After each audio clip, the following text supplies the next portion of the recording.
നിന്റെ ദേവസേന നിന്റെ വിരലുകളല്ല വെട്ടണ്ടത്, നിന്റെ തലയാണ് വെട്ടണ്ടത്. സമയത്തൊക്കെ ആന തീയാണ്. അതെ, ഞാൻ കേട്ടിട്ടുണ്ട്.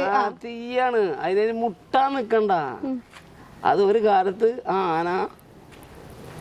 ആനതണ്ട അതിങ്ങനെ കൊമ്പിന് വന്ന് അവനെ തന്നിട്ട് ഒറ്റടി ഞാൻ തെറിച്ചു വീണു. അങ്ങോട്ട് വീണ വൈകി ആനന്റെ പിന്നാലോട് കൂടി. ഞാൻ ഓട രാത്രിയല്ലേ, ഏതാ കഞ്ചി പോയി വീഴാഞ്ഞ ഭാഗ്യം. പോവല്ലേ, ഇവിടെ ഇരിക്കും. ആല്ലടി പെണ്ണ തെറിച്ചു എന്റെ നെറ്റിയിലടിച്ചേ.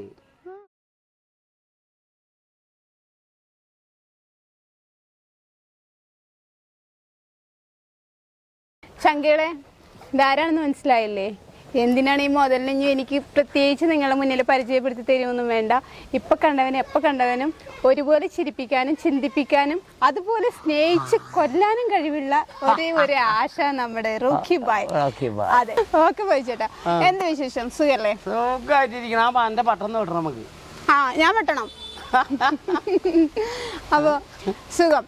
എന്താണ് ഇവിടെ നമ്മുടെ റോക്കി ബായ് എന്ന് പറയുന്ന ഈ ഒരു പേര് എങ്ങനെ ബൈച്ചേട്ടന് വന്നത്? അത് ഞാൻ KGF സിനിമ കണ്ട് എനിക്ക് തലയ്ക്ക് ഭ്രാന്തായി.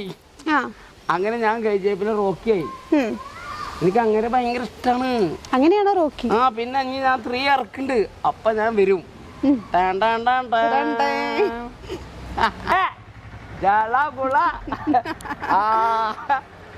എന്റെ പ്രേക്ഷകര്, ഞാനില്ലേ കുറേ ചോദ്യങ്ങളും കൊണ്ട് വന്നതാണ് കേട്ടോ. നമ്മുടെ ചാനലില് കുറച്ച് ഗ്യാപ്പ് ഇട്ടിട്ട് ഒരുപാട് നാളുകൾക്ക് ശേഷം ഞാൻ ഈ ഒരു മുതലിനെ കൊണ്ടുവന്നിട്ട് തീപ്പൊരി പറപ്പിക്കാന്ന് പറഞ്ഞിട്ട് ഞാൻ കുറെ ചോദ്യമൊക്കെ തയ്യാറാക്കിയിട്ട് വന്നു.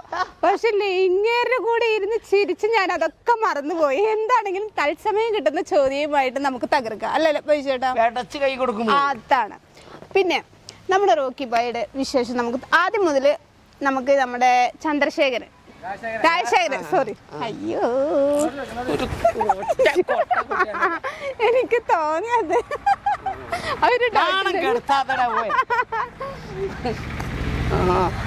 വിളിച്ചിട്ട് ഒരു ജിങ്കാമ്പി കൊടുന്നു കഴിഞ്ഞിട്ടുണ്ടെങ്കിൽ, ജിങ്കാമ്പി എന്ന് പറഞ്ഞാൽ എന്താണെന്ന് അറിയോ? എന്താ? അതൊരു ജിങ്കാമ്പിയാണ്.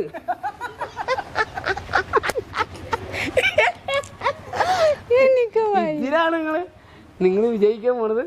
ഇതൊക്കെ അതിന് വന്നില്ലെങ്കിൽ നിന്റെ തല ഞാൻ വിട്ടുകട കുരുത്താൻ കെട്ടവനെ. ഇതൊക്കെ ഞാൻ കൊണ്ടുവരും അല്ലേ? ഇതൊക്കെ ഞാൻ മാത്രം ചിരിച്ചാ പറയാ, പ്രേക്ഷകരും ചിരിക്കണം. എന്നെ കാണുന്ന, എന്നെ ഇഷ്ടപ്പെടുന്ന ആൾക്കാർ ഇത് കണ്ടു കഴിഞ്ഞാൽ തന്നെ പറയും, അന്റെ പൊന്നെ എന്തുട്ട ഇന്റർവ്യൂ. അതെ, അപ്പൊ നമ്മുടെ ദേവസ്വത്തില് രാജശേഖരനെ കുറിച്ചുള്ള വിശേഷം ഫസ്റ്റ് തുടങ്ങാം അല്ലേട്ടാ? പറഞ്ഞോ മോളെ. അപ്പൊ എന്താണ് രാജശേഖരന്റെ വിശേഷം ഇപ്പോഴത്തെ? ഇപ്പൊ ഏട്ടന് അവിടുന്ന് മാറി, കാനയിൽ നിന്ന് മാറിയിട്ട് കുറച്ച് നാളുകളായി അല്ലേ? എങ്ങനെയാണ് ഇപ്പോ ചേട്ടനെ കണ്ടാൽ തിരിച്ചറിയും? പിന്നെ ഞാൻ പറയേണ്ട കേസുള്ളൂ. ഞാൻ ആ മുറ്റത്ത് വന്നിരുന്ന ആന എന്നെ അറിഞ്ഞിരിക്കും. അത് ഞാൻ അതിലെ പോകുമ്പോഴും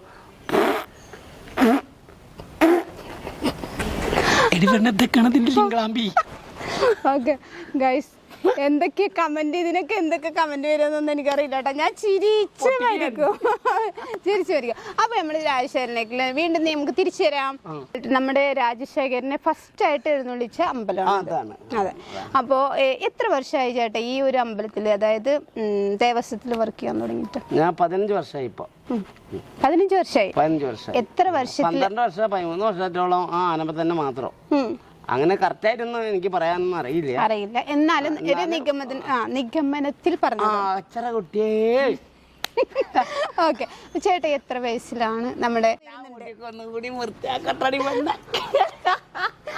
എത്ര വർഷമായി ചേട്ടാ ഈ ഒരു ആന ഫീൽഡിൽ ഇറങ്ങിയിട്ട്? ഞാൻ ഇറങ്ങിയിട്ട് ഒരുപാട് വർഷമായി. അങ്ങനെ കണക്കൊന്നും നമുക്ക് കറക്റ്റായിട്ട് പറയാനൊന്നും. എത്ര വയസ്സിലാ? ഞാനൊരു 18-19 വയസ്സ്. 2000 അങ്ങനെ കറക്റ്റായിട്ട് എനിക്ക് ഓർമ്മയില്ല. എന്നാലും 18-19 വയസ്സിൽ ഇറങ്ങിയിട്ടുണ്ട്. ഏത് ആശാനിലാണ് ഫസ്റ്റ് നിങ്ങൾ? ഞാൻ ആനപ്പണിക്കുന്ന ഗുരുവായൂർ കേശവൻ. ഏതെന്ന് വെച്ചാ വലിയ കേശവൻ. എന്നുവെച്ചാൽ ഞാൻ അതിന്റെ കൂടെ നാഗേരി മന എന്ന് പറഞ്ഞ ആനയിലാണ് ഞാൻ നിന്നിരുന്നത്. നാഗേരി മന അയ്യപ്പൻകുട്ടി എന്നാണ് അന്ന് പേരുണ്ടായിരുന്നത്. എന്റെ ആശാൻ മണിയേട്ടനാണ്. പിന്നെ അവിടുന്ന് ഞാൻ മാറിയിട്ട് ഞാൻ ഞാൻ പട്ടാമ്പി മണികണ്ഠനാനൊക്കെയാണ് നിൽക്കണത്. ആ പട്ടാമ്പി മണികണ്ഠനിൽ നിന്നിട്ടുണ്ട്. എന്റെ പൊന്നേ, നല്ല ഒരു ആന അന്നത്തെ സമയത്തൊക്കെ ആന തീയാണ്. തീയാണ്, അതെ ഞാൻ കേട്ടിട്ടുണ്ട്. തീയാണ്, അതിന് മുട്ടാൻ നിക്കണ്ട. അത് ഒരു കാലത്ത് ആനതണ്ട അതിങ്ങനെ വിറപ്പിക്കും, ആനക്കാരായിട്ട് വിറപ്പിക്കും അല്ലേ? കേട്ടിട്ട്. അപ്പൊ അന്നേരം ആ ആനക്ക് എത്ര വയസ്സുണ്ടാവും ചേട്ടൻ നിൽക്കുന്ന സമയത്ത്? അങ്ങനെ ചോദിച്ചാൽ എനിക്ക് കറക്റ്റ് ആയിട്ടൊന്നും പറയാറില്ല. എന്നാലും ഒരു ഹൈറ്റ് കൊണ്ടും ഒരു ഹൈറ്റ് എന്ന് പറഞ്ഞാൽ ഏറി കഴിഞ്ഞാൽ 8-8 അടി ഹൈറ്റ് ആനയ്ക്കാന്നുള്ളൂ. ഇപ്പൊ സുമാറ് ആന ഒരു 9 അടി 9.25 അടി അത്രയൊക്കെ തന്നെ ആന ഇപ്പൊ ഉള്ളൂ. ഈ പട്ടാമ്പി മണികണ്ഠൻ തെറ്റ് കഴിഞ്ഞാൽ ഭയങ്കര ഡേഞ്ചർ ആണെന്ന് കേട്ടിട്ടുണ്ട്. എങ്ങനെയാണ് ചേട്ടൻ്റെ ഒരു അനുഭവം? ഞാൻ നിൽക്കുമ്പോൾ ഞാൻ പ്രസാദേട്ടൻ്റെ കൂടെയാണ് ആ ആനമ നിന്നിട്ടുള്ളത്. അന്ന് ഞാൻ ആനയ്ക്ക് വരുമ്പോൾ പ്രസാദേട്ടനാണ് അതിൻ്റെ ചട്ടക്കാരൻ. ഞാനൊരു ഇടച്ചട്ടക്കാരനായിട്ട് വന്നതാണ്. അവിടെ അത് മറ്റേ മലബാർ ദേവസ്വം ബോർഡായിരുന്നു. അവിടെ 2 ആളെ മാത്രമേ നിർത്തുള്ളൂ, 3-ാം പാപ്പാനെ അവിടെ നിർത്തില്ല. അപ്പം നമ്മുടെ കയ്യിൽ നിന്നും അയാളുടെ കയ്യിൽ നിന്നും കാശ് കൊടുത്തിട്ട് 3-ാമനെ വെക്കുന്ന ഒരു പരിപാടി ചെയ്തിരുന്നു. പക്ഷെ എന്തെങ്കിലും ചെയ്തു കഴിഞ്ഞാൽ ദേവസ്വം ഈ അമ്പലത്തിൽ ഒന്നും കൊടുക്കില്ലായിരിക്കും. അത് എന്താ ചെയ്യുക, എങ്ങനെ ചെയ്യാന്ന് ഞാൻ നേരത്തെ പറഞ്ഞല്ലോ. അതിന് ഒലിവൊക്കെ ക്ലിയർ ആയതിനു ശേഷമാണ് ഇപ്പോൾ അതിൻ്റെ ഇടച്ചട്ടക്കാരനും 3-ാം മാപ്പാനോ പ്രസാദമില്ലെങ്കിലും ഇപ്പൊ കൈകാര്യം ചെയ്യുന്നപ്പോ ഒലിവൊക്കെ ക്ലിയർ ആയതിനു ശേഷമാണ് ആനയെ കൈകാര്യം ചെയ്യാൻ 2-ാമന് പറ്റലൊടുങ്ങിയുള്ളൂ. അതുവരെ ആനയെ തൊടാൻ പറ്റിയിരുന്നില്ല. ഒറ്റ ചട്ടം തന്നെയായിരുന്നു. അയാള് പ്രസാദം മാത്രം. അല്ലാണ്ട് വേറെ ഒന്നും ആകുമ്പോ നടക്കില്ല. അങ്ങനത്തെ ഒരു ആനയായിരുന്നു അത്. തെറ്റാൻ വേണ്ടി പോകുമ്പോ സിഗ്നലൊക്കെ തരും. അതിന് അറിവുള്ള ആൾക്കാരാണെങ്കിൽ മനസ്സിലാവും, അവർക്ക് അതിൻ്റെതാകും. പക്ഷെ ഞങ്ങൾ നിന്നിട്ട് അതിനെ ഞങ്ങൾ ഭാരതപ്പുഴ കൊണ്ടുപോയിട്ട് കഴുകാം. അത് പ്രസാദേട്ടൻ ആണ്. പ്രസാദേട്ടൻ ആനെ വരൂ നമുക്കൊന്ന് കൊണ്ട് കഴുകാം, ഞങ്ങൾ ഉണ്ടുള്ളൂ, ഒന്ന് പോയി കൊണ്ടുപോയി കഴുകാൻ പറഞ്ഞാൽ കഴുകാൻ കിടത്തി കഴിഞ്ഞാൽ ഈ ആന കിടത്തി കഴിഞ്ഞാൽ ഞാൻ ഇരിക്കസ്ഥാനം തൊട്ടിട്ട് വാൽക്കൂടം വരെ വാല് വരെ കഴുകാം. അകത്ത് പാട് കടക്കാൻ സമ്മതിക്കില്ല. കടന്നാ അപ്പ ചാടി എനിക്കും. പ്രസാദേട്ടൻ ഇടക്കിടക്ക് ഇങ്ങനെ തെറിച്ചു പോണാണ്. എനിക്ക് ചിരി വരും. ഞാൻ പുറത്തു കൂടെ ഓടും. എന്താന്ന് വെച്ചാല് ഇതിന്റെ പിന്നാലെ കൂടിയാലോ. അത് ശരി, നല്ല കാര്യം.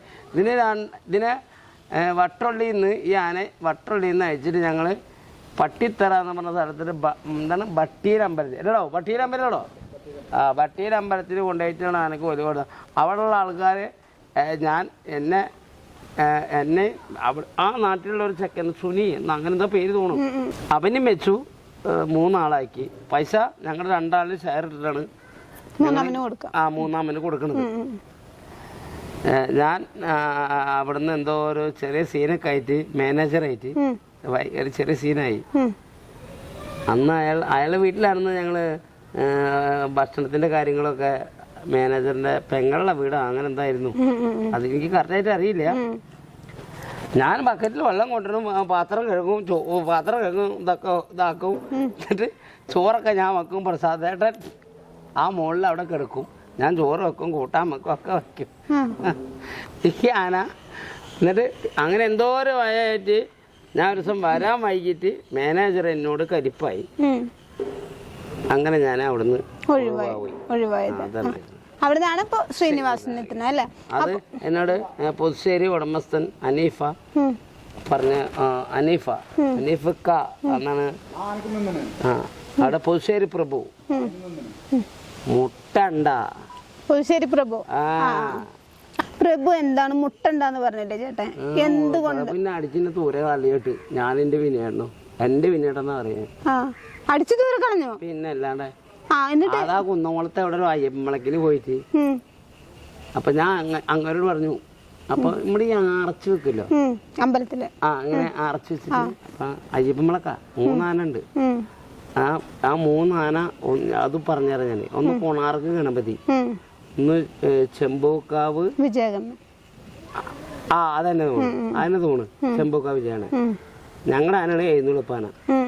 അതിൻ്റെ ചെമ്പക്കാനയുടെ ഒന്ന് മറ്റേ ചെമ്മണ്ണൂർ പണി ഇവിടെ കോട്ടയം വരികയാണ്. പിന്നെ കൊണാർക്കാണെങ്കിൽ ചാശ്ശേരി രാജൻ, ഞാനും വിനേട്ടനും, പിന്നെ ചാടിയ ഉണ്ടായിരുന്നു. അങ്ങേരോട് പറഞ്ഞു, ചേട്ടാ നമുക്ക് അങ്ങോട്ട് കയറ്റണ്ട, അത് കുഴപ്പമില്ല, നമുക്ക് മടക്കിയിട്ട് കയറ്റാറുണ്ട്. വേണ്ട ചേട്ടാ കുഴപ്പമില്ല, ഞാനടി കയറ്റി 10 കൊടുത്ത് ഏ കൊന്തറാണ്ട് ഞാൻ എടുക്കണേ പോവല്ലേ ഇവിടെ ഇരിക്കും.